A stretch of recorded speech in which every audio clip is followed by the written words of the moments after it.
Invasive alien species can be defined as non-native species that threaten ecosystems, habitats, and other species. They are also key drivers of human-caused global environmental change. They are considered the second largest agent of species endangerment and extinction in the world, especially on islands. Invasive alien species also impose serious impacts on ecosystem processes that are necessary to human life and well-being. An example of an invasive species would include the feral pigs found in Hawaii. Feral pigs affect the environment in several different ways, including damaging crops, contaminating water, and spreading disease. Invasive alien species have exponential costs, many of which can't be monetized because they harm our natural resources. These natural resources can be separated into three categories: provisioning, regulating, and recreation. The first step to quantifying these costs is to separate them into ecological and economical categories. We will then compare these two categories in damage versus cost. One example of an invasive alien species with a very high cost is a barberry fig, shown in the image. This chart is an example of how the effects of the barberry fig might try to be monetized. On the left, there is a resource that's impacted by the barberry fig. Then the chart goes into detail about how that resource is impacted. Then it is labeled as positive or negative. Then a value is assigned to that specific resource and how it is affected. Invasive alien species have many benefits and not just downsides. A perfect example of this is in Hawaii with the feral pigs. They were once thought to be pests, but now they have a very important role in creativity, religion, and ceremony, as well as meat and food for the people. Another example of invasive species are the acacia and piney species in the country of South Africa. These are used as firewood, thatching, timber, and medicine, which are main exports and help the people greatly. In the U.S., non-native honeybees, Apis mellifera, are estimated at a $14.8 billion revenue annually through fertilization of crops. The woody plant invasive alien species in South Africa invades the fynbos ecosystem.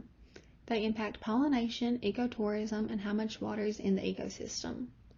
A government-funded program entitled Working for Water has recently been implemented to remove woody plants and restore other services. The environmental benefits of Working for Water have already made a huge impact. This chart provides more information regarding the positive and negative effects of the woody plants in South Africa. An invasive alien species in the Great Lakes are zebra mussels. These mussels are beneficial because they clean water and accumulate toxins that would enter the fish normally. These are also a problem because they are an eyesore and they also pose a danger to people swimming. Here's a graph that goes a little bit more in depth on the benefits and downsides to zebra mussels as an invasive species. As you can see, they clog pipes and they waste water, but also they purify water and make food cleaner. The presence of feral pigs in Hawaii has both positive and negative effects. On one hand, they play a big role in hunting and hold religious and cultural value, but they ransack Hawaiian crops and make habitats that suit disease-carrying mosquitoes. This chart goes into further detail of the impacts that feral pigs have on Hawaii. Before attempting to control invasive species, you must evaluate their nature. Are they helpful or harmful to this environment? After studying the species and evaluating its benefits and costs, the process of controlling it can begin. Now, that varies between each species and situation, but the best way to avoid an invasion is to implement preventative measures, bypassing having to handle them at all. One way to prevent invasive species is with inspection systems at international borders. This involves inspecting all luggage, vehicles, and anything you are bringing into another country before you enter. Border control can then remove any possible invasive species before it enters the environment. Another form of prevention is economic incentives and disincentives.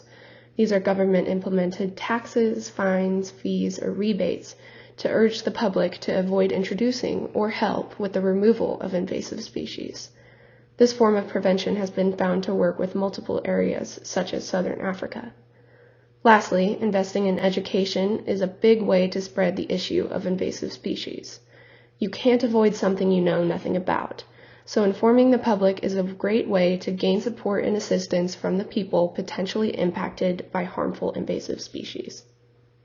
Invasive alien species are already heavily controlled throughout the world. There's already been legislation passed limiting their spread.